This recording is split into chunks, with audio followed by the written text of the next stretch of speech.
from the Gospel according to Luke. Since many have undertaken to compile a narrative of the events that have been fulfilled among us, just as those who were eyewitnesses from the beginning, and ministers of the word have handed them down to us, I too have decided, after investigating everything accurately anew, to write it down in an orderly sequence for you, most excellent Theophilus, so that you may realize the certainty of the teachings you have received. Jesus returned to Galilee in the power of the Spirit, and news of him spread throughout the whole region. He taught in their synagogues and was praised by all. He came to Nazareth, where he had grown up, and went according to his custom into the synagogue on the Sabbath day. He stood up to read and was handed a scroll of the prophet Isaiah.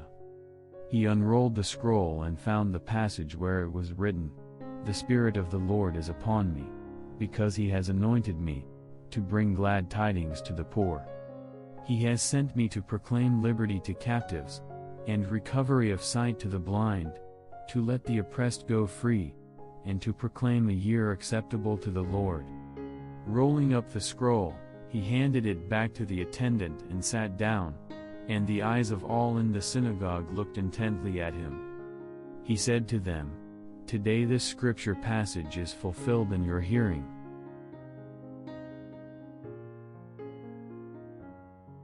Evangelizing the poor, this is Jesus' mission. According to what he says, this is also the mission of the Church and of every person baptized in the Church.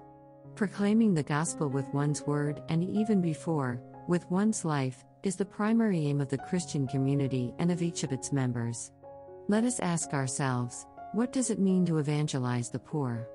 It means first of all drawing close to them, it means having the joy of serving them, of freeing them from their oppression, and all of this in the name of and with the Spirit of Christ, because He is the gospel of God, He is the mercy of God, He is the liberation of God, He is the one who became poor so as to enrich us with His poverty.